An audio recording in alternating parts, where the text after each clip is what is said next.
umat Islam ini benar-benar, ya Allah, miris kita. Nah sekarang bagaimana nanti 2024? Ini pertanyaan besar kita. Apakah umat Islam nanti seperti apa yang terjadi di DKI Jakarta? Ini benar-benar luar biasa. Apalagi sekarang Bapak-bapak, Ibu-ibu yang dimuliakan Allah, dan sebuah seminar mantan Panglima TNI yaitu Bapak Jenderal Purnawirawan Gatot Nurmantio menyampaikan untuk membeli Indonesia, oligarki atau 9 naga cukup menyiapkan 50 triliun. Indonesia sudah terbeli, cukup 50 triliun.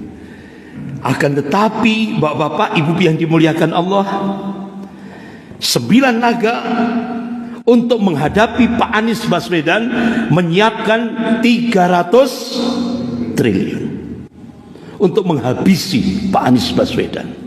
Berarti kesimpulannya, Indonesia dan Pak Anies Baswedan di mata Cina lebih berbahaya.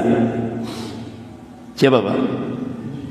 Menurut kacamata Cina, antara Indonesia dan Pak Anies lebih berbahaya Pak Anies Baswedan. Dari sinilah kita bisa mengambil kesimpulan bahwa ternyata kepemimpinan, konsep imamah itu sangat-sangat besar implikasinya. Makanya kenapa Cina berani menyiapkan 300 triliun untuk menghabisi pemimpin Islam di Indonesia. Ini harus dijadikan cambuk bagi umat Islam. Apalagi Bapak-bapak, Ibu yang dimuliakan Allah, ada pertemuan elit di Pulau G. Pertemuan elit di Pulau G. Nggak usah saya sampaikan siapa-siapanya, karena itu kode etik. Tapi isinya saja, ini informasi intelijen. Yang pertama, opsi yang pertama, oligarki yang sudah menguasai Indonesia ini mengeluarkan opsi yang pertama, penambahan kekuasaan 3 periode. Opsi yang kedua, penundaan pemilu. Opsi yang ketiga, presiden proksi. Ini tantangan umat Islam kontemporer. Ini tantangan umat Islam kontemporer. Presiden proksi. Dan tiga opsi ini terus benar-benar terstruktur, sistematis dan masif sekali. Tokoh-tokoh ulama di Indonesia sudah memberikan warning. Kalau 2024 umat Islam gagal, habis sudah. Apa yang terjadi di Filipina, apa yang terjadi di Singapura, apa yang terjadi di Thailand, apa yang terjadi di Myanmar, bisa terjadi di Indonesia. Manakala umat Islam buta politik. Ini benar-benar ini luar biasa, ya, sangat-sangat luar biasa. Bahkan Bapak-bapak, Ibu yang dimuliakan Allah, dari 3 opsi ini ternyata ini Pak, mereka kan sudah pede banget malah. Tapi ternyata ada info intelijen, info A1. Apa? Ternyata mereka menyiapkan jet pribadi. Kalau nanti akan terjadi betul, kekhawatiran itu akan terjadi, mereka akan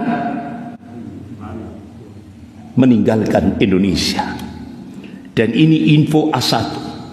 Mereka siap dengan jet pribadi. Ini. Oleh karena itu Bapak-bapak, Ibu yang dimuliakan Allah, makanya kenapa ulama-ulama seluruh Indonesia, ya kan? Bahkan ada beberapa yang benar-benar ini strategis, tapi nggak usah saya sampaikan karena ini bukan konsumsi publik. Insya Allah kita yakin, wa man nasru illa min indillahil azizil hakim. Kemenangan itu datangnya dari Allah yang maha perkasa lagi maha bijaksana. Dan Allah berjanji, wa kana haqqan alaina nasrul mu'minin, kewajiban kami memenangkan golongan mukmin.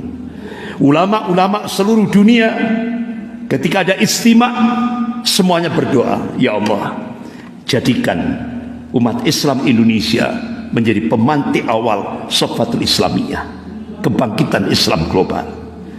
Bahkan ulama-ulama di kawasan ASEAN, ulama-ulama Malaysia, Brunei Darussalam, dan ulama-ulama di kawasan ASEAN ini semua meyakini insya Allah 2024 Allah akan bangkitkan umat Islam di Indonesia. Ini mudah-mudahan apa yang doa yang dipanjatkan oleh ulama-ulama seluruh dunia tadi, bahkan juga ulama-ulama ASEAN, bahkan ada seorang Syekh Imran Hussein yang seringkali mengungkap tentang fitnah-fitnah akhir zaman di media-media internasional, juga mengabarkan insya Allah 2024 mudah-mudahan umat Islam Indonesia akan dibangkitkan oleh Allah Subhanahu wa taala. Amin ya rabbal alamin. Insya Allah ini berseri Pak, berseri. Jadi pengungkapan tentang fitnah-fitnah akhir zaman dan bagaimana solusinya, insya Allah kita sambung.